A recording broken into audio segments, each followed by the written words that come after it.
Hello, my name is Brittany Kuess, and today I'm going to be talking about how my video project works with the andragogical model and how it applies to it. But first, I want to talk about the andragogical model itself and when to use it. So, the thing about the andragogical model is it's used for instructing of adult learners, and it's outlined by 6 key assumptions which are necessary to consult in order to build an effective learning process.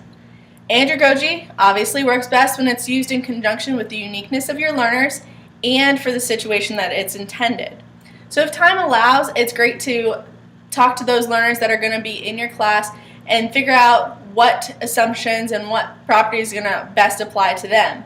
Otherwise, you can just start with the 6 key assumptions if time doesn't allow for that process.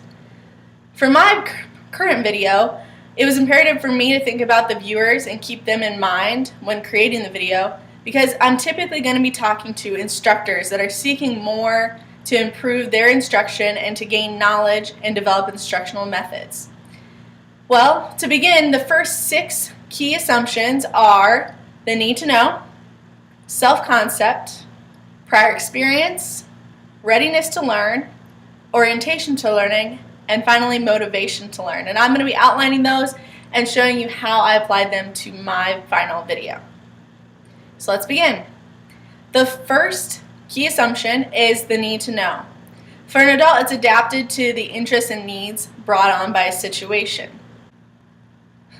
Reasons for seeking learning situations to advance themselves, either for promotion or to seek solutions. So the facilitator for learning creates or keeps dialogue with those learners to become aware of what they need to know by creating situations and increasing effectiveness of the learner's performance through conceived motivation.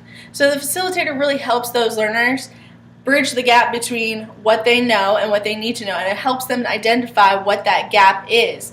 So that builds motivation on their part. In the case of my final video project, I'm using the instructional model, and viewers may have found themselves maybe in a situation or setting where colleagues are talking about technology and how they integrate technology or adapt technology to use in the classroom, but they found themselves unable to participate in the conversation. So maybe they're self-identifying their gaps in their learning and need to know this relevant information that's substantial for their career. The second key concept is the learner's self-concept. So as an adult, we gain independency. We've gained it through life. We make our own decisions and we decide what's important. And that self-direction is what makes us an adult and makes us an adult learner. We have the freedom to make our own choices. That free will is what makes us different from our adolescent learners. We as adults are put into an educational traditional setting, and we revert back to the pedagogical model. We revert back to when we were a dependent learner, and we reject that. We don't like the idea of feeling dependent on someone else for our own education. So it's a subconscious struggle to be self-directing. And as a facilitator of adults, we need to realize that. We need to give adults choices and independence. So throughout my video for my final project, I present them with situational instructional models where they might find it relevant to use technology more so than in a face-to-face classroom. And they're able to adapt those and make them relatable to life, allowing for options rather than just a rigid set of instructions. They're able to adapt them to their own situation. Along with that, viewers being able to make their own choices and implement the model however they see fit is the role of the learner's experience. They're just as valuable as the facilitator themselves. Adult learners within a single class setting will have vast amounts of differing experiences that shape and mold the learner. So those differences influence how we as teachers should conduct our classes. For adult learners, they need more of an individualized approach. And because learning experiences are the greatest resource for learning, the learners themselves and their diverse expectations need modeled around group discussions, simulations, case methods, or problem-solving activities. The downside, however, is while experience is a great resource, it can also lead to problems. If there's too much experience, it may put up these predispositions to concepts and close off the ability to assimilate new ideas. That's really the only downside, and it's not very common.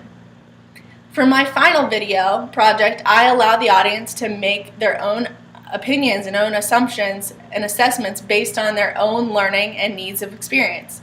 So viewers are able to adapt instructional models to mirror the needs in their own classroom. The fourth key assumption is readiness to learn.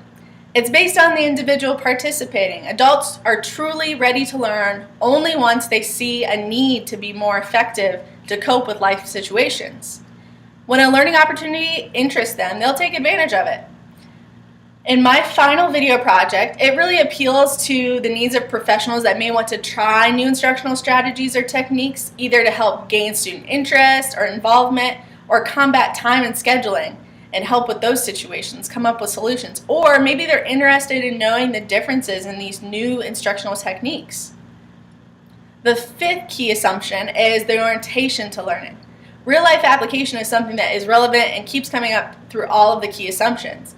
As adult learners, they respond best to real-life situations. They find motivation to improve through real-life situations. Real-life application enables the adult learner to learn more effectively and to learn more authentically, really. So instructors seeking out my video have probably found themselves in a situation in which they are looking to improve their classroom experience.